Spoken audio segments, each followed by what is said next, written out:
Good morning, students. Myself Manoj Chotia. Welcome to our new class. हम लोग पढ़ रहे थे भ्रौणिकी के अंतर्गत हमने पहला अध्याय युग्मक जनन, उसके पश्चात निषेचन और तीसरा भ्रूणीय विकास पढ़ा था। आज का अपना अंतिम अध्याय है भ्रौणिकी का 34वां अध्याय, मानव में आर्तव चक्र। अब देखिए, मानव में आर्तव चक्र, मनुष्य जो है वो प्राइमेट, मेमल्स को अगर अपन दो भागों में विभाजित करें तो प्राइमेट और नॉन प्राइमेट, ठीक है। और दोनों स्तनियों में दो प्रकार के चक्र पाए जाते हैं। कौन कौन से? पहला है मध्य चक्र और दूसरा है रज चक्र, या इसी को अपन क्या कहते हैं? आर्तव चक्र, ठीक है। तो नॉन प्राइमेट स्तनियों में मध्य चक्र पाया जाता है, प्राइमेट स्तनियों में रज चक्र पाया जाता है। अब मध्य चक्र क्या होता है?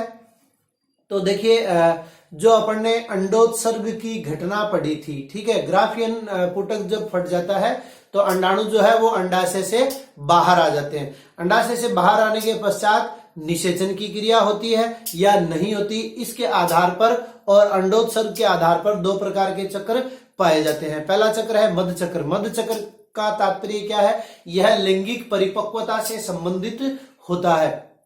यानी जो नॉन प्राइमेट स्तनी है उनके अंतर्गत मादा जो जंतु है वो क्या करती है? नर जंतु से सहवास के लिए तीव्र रूप से प्रेरित होती है। इसे हम मध्य चक्र कहते हैं। या आप यूं कह सकते हैं कि मादा जंतुओं में जनन की तीव्र इच्छा उत्पन्न होना क्या कहलाता है? मध्य चक्र कहलाता है। उसके बाद में अपन आते हैं दूसरा चक्र अपना रज चक्र, या इसी को अपन क्या कहते हैं? आर्तव चक्र, या यही क्या है? Menstruation cycle. महिलाओं में अगर मनुष्य की बात करें तो महिलाओं में यह माहवारी चक्र पाया जाता है, जिसमें जनन काल में एस्ट्रोजन सतत रूप से स्रावित होता रहता है, जिसके कारण मादा जनन तंत्र में नियमित चक्रीय परिवर्तन होते हैं। तो एक प्रश्न यहां बनता है कि मादा में नियमित चक्रीय परिवर्तन कौन से हार्मोन के द्वारा होते हैं? तो अपने को उत्तर याद रखना है, कौन सा? एस्ट्रोजन। एस्ट्रोजन हार्मोन के कारण नियमित चक्रीय परिवर्तन मादा के शरीर में होते हैं, जिसे आर्तव चक्र कहते हैं। सबसे पहले आर्तव चक्र होता क्या है? मोटे मोटे तौर पे मैं आपको बता देता हूं कि जब अंडोत्सर्ग के पश्चात अंडाशय स्रावित होता है, अंडाणु के द्वारा अंडाणु स्रावित होता है अंडाशय के द्वारा, वह अंडाणु फैलोपियन ट्यूब में ले लिया जाता है, अंडवाहिनी में ले लिया जाता है। और उसके पश्चात अंडवाहिनी में अगर निषेचन की क्रिया नहीं होती है तो यह अंडाणु टूटकर और गर्भाशय का जो आंतरिक स्तर है एंडोमेट्रियम, उसकी फंक्शनल लेयर जो है वो फंक्शनल स्ट्रेटम फंक्शनलिस टूट जाती है, केवल स्ट्रेटम बेसिलस भाग ही बचता है, ठीक है। तो और वो रक्त स्राव के रूप में बाहर आ जाते हैं। प्रत्येक 28 दिन के पश्चात यह क्रिया दोहराई जाती है, जिसे आर्तव चक्र कहते हैं। अब सबसे पहले देखिए, यहां 2-3 प्रश्न बनते हैं। सबसे पहले जब 12 से 14 वर्ष की उम्र में महिलाओं में यह क्रिया प्रारंभ होती है, ठीक है, तो उसको कहते हैं रजोदर्शन। तो ये 1 नंबर का प्रश्न पूछा जा सकता है, रजोदर्शन किसे कहते हैं? 12 से 14 वर्ष की आयु में महिलाओं में रज चक्र का प्रारंभ होना क्या कहलाता है? रजोदर्शन। और उसके पश्चात जीवन भर यह प्रक्रिया चलती रहती है। लगभग 50 से 55 वर्ष तक की आयु के पश्चात यह चक्र जो है बंद हो जाता है। अर्थात हम ये कह सकते हैं कि जनन करने की जो क्षमता है वो 50 से 55 वर्ष की उम्र के पश्चात समाप्त हो जाती है, क्योंकि आर्तव चक्र का प्रारंभ होना यह माना जाता है कि जननिक प्रक्रिया प्रारंभ हो चुकी है, तब तक वो नए जीव का निर्माण कर सकती है। तो जब 50 से 55 वर्ष की अवधि में ये आर्तव चक्र की क्रिया रुक जाती है, उसे कहते हैं रजो निवृत्ति, या इसको आप इस प्रकार से भी याद कर सकते हैं, मेनोपॉज। मेनोपॉज। तो 2 प्रश्न यहां बन गए अपने। रजोदर्शन किसे कहते हैं? 12 से 14 वर्ष की आयु में महिलाओं में आर्तव चक्र की क्रिया का प्रारंभ होना रजोदर्शन कहलाता है, और 50 से 55 वर्ष की आयु में आर्तव चक्र का रुकना रजोनिवृत्ति या मेनोपॉज कहलाता है। अब अपन बात करते हैं इसकी अवधि। तो आप लोगों को पर्टिकुलर नंबर याद रखने, इसकी अवधि जो है वो किसकी, आर्तव चक्र की 28 से 30 दिनों तक की होती है। ठीक है, अब आर्तव चक्कर के अंतर्गत जो विभिन्न घटनाएं होती है उनको निम्न भागों में विभाजित करते हैं।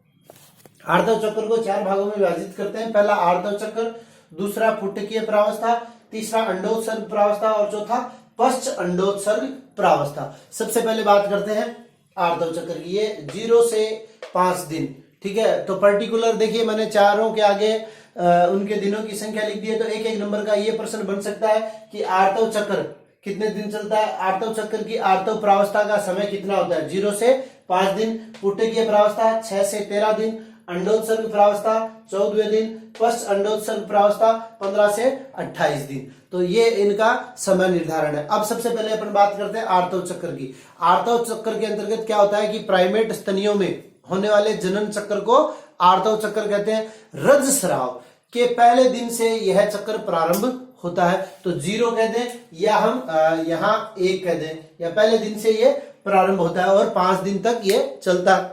इसे रजोधर्म या ऋतुस्राव मेंस्ट्रुएशन साइकिल कहते हैं।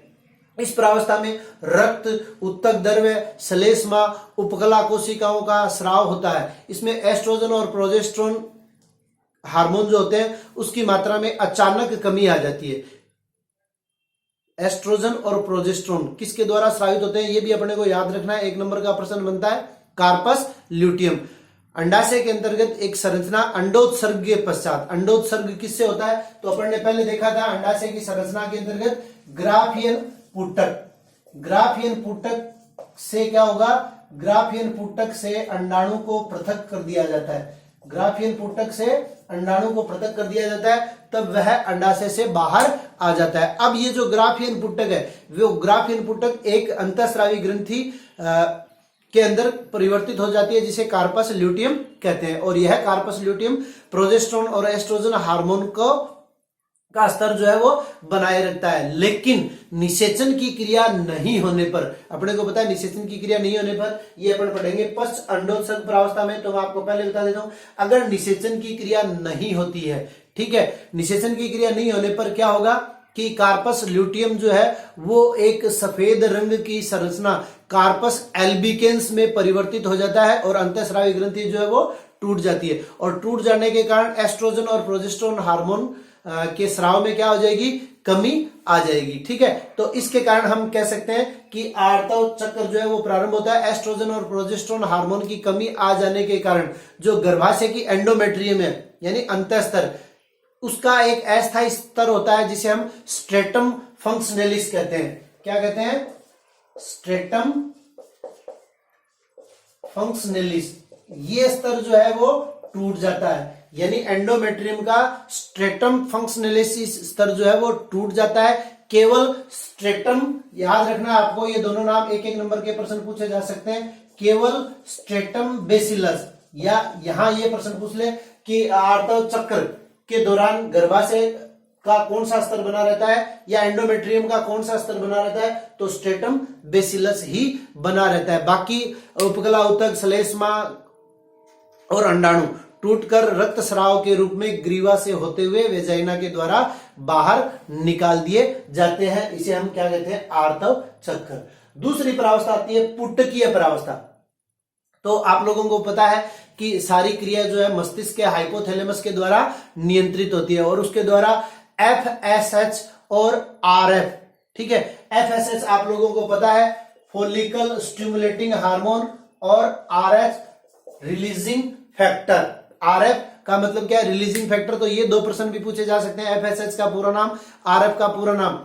ठीक है, ये उद्दीपक पीयूष ग्रंथि द्वारा इनका स्राव बढ़ जाता है और बढ़ जाने के कारण क्या होगा कि जो पुटक कोशिकाएं हैं, ठीक है, तो अपन ने अंडाशय का चित्र बनाया था, आप लोगों को याद होगा।